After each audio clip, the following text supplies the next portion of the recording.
क्या कभी heart attack आने से पहले, कार्डियक अरेस्ट होने से पहले, किसी भी तरह की ऐसी एक्सट्रीम समस्या आने से पहले बॉडी कुछ सिम्टम्स देती है, कुछ सिग्नल्स देती है जिनको इग्नोर नहीं करना चाहिए, जिसके बारे में आज आप कुछ शेयर कर सकें? जिसको हम कहते हैं क्लासिकल एंजाइना।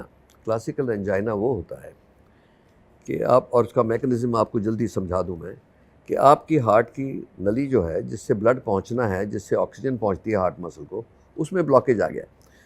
आप बैठे हैं तब तो जो ब्लड उसके अंदर से निकल रहा है वो काफ़ी है आपके लिए। जैसे गाड़ी के इंजन को आइडलिंग में पेट्रोल की ज़्यादा ज़रूरत नहीं होती।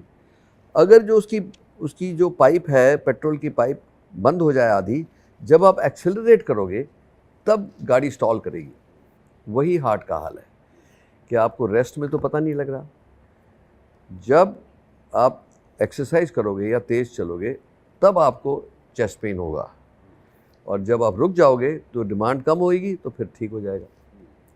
इसको क्लासिकल एंजाइना कहते हैं। ये सिम्टम्स को इग्नोर नहीं करना चाहिए कभी। एक वार्निंग मैं देना चाहता हूँ, जिन लोगों को डायबिटीज़ है उनको चेस्ट पेन नहीं होता मोस्ट ऑफ द टाइम, क्योंकि उनकी जो नर्व एंडिंग्स होती हैं हार्ट की वो डैमेज हो जाती है, तो उनको तो पता ही नहीं लगता। उनका जब हार्ट डैमेज होता जाता ऐसी स्टेज पे पहुंचेगा कि उनका सांस फूलने लगे, तभी उनको पता लगता है।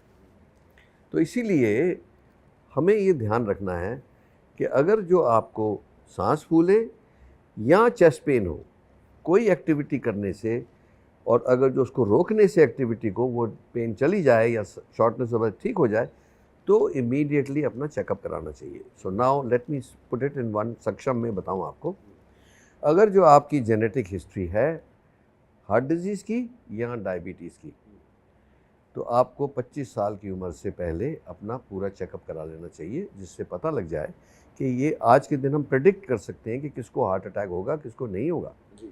ठीक है। When you say checkup, I'll intervene in between. Specific कौन से चेकअप की आप बात कर रहे हैं? तो रिस्क प्रोफाइल देखने के लिए हिस्ट्री तो हो ही गई, उसके बाद सारे ब्लड टेस्ट लिए जाते हैं। अगर जो फैमिली में हिस्ट्री है तो अब आज के दिन जेनेटिक टेस्ट भी हैं, जिससे पता लग जाता है कि वो ट्रांसफरेंस हो रहा है कि नहीं। दूसरा, आपके ब्लड के जो कोलेस्ट्रॉल लेवल है, जो डिफरेंट होमोसिस्टीन लेवल है, ये ब्लड टेस्ट है, जिससे पता लग जाता है कि टेंडेंसी है कि नहीं है। और ये में कई सब टेस्ट हैं, एपोलाइपोलिटल वगैरह है।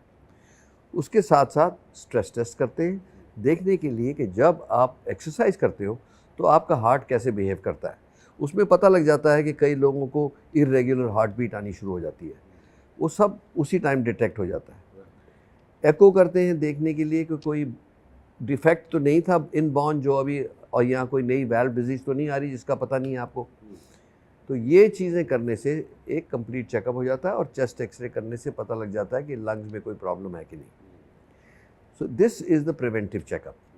इसको बेस लाइन जो है मैंने बताया, जिनके जेनेटिक है 25 ईयर्स की एज तक, जिनको नहीं है 30 ईयर्स की एज तक, हर एक शख्स का एक चेकअप हो जाना चाहिए।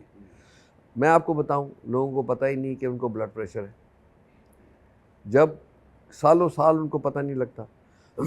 जब कोई ब्रेन में ब्लीडिंग हो, या किडनीज ख़राब हो जाएं, या हार्ट की हाइपरट्रोफी हो जाए, तब पता लगे तो बहुत लेट है। इसीलिए जैसे आपका प्रिवेंटिव चेकअप हुआ उसी दिन पता लग जाएगा कि क्या टेंडेंसी है, डायबिटीज़ की टेंडेंसी है कि नहीं, हार्ट डिजीज़ की टेंडेंसी है कि नहीं, हाई ब्लड प्रेशर की है कि नहीं। सो ये बहुत ही छोटी प्राइस में आपको एक बहुत अच्छा मैप मिल जाता है अपनी ज़िंदगी के लिए, कि मेरे को अपनी ज़िंदगी ऐसे करनी है।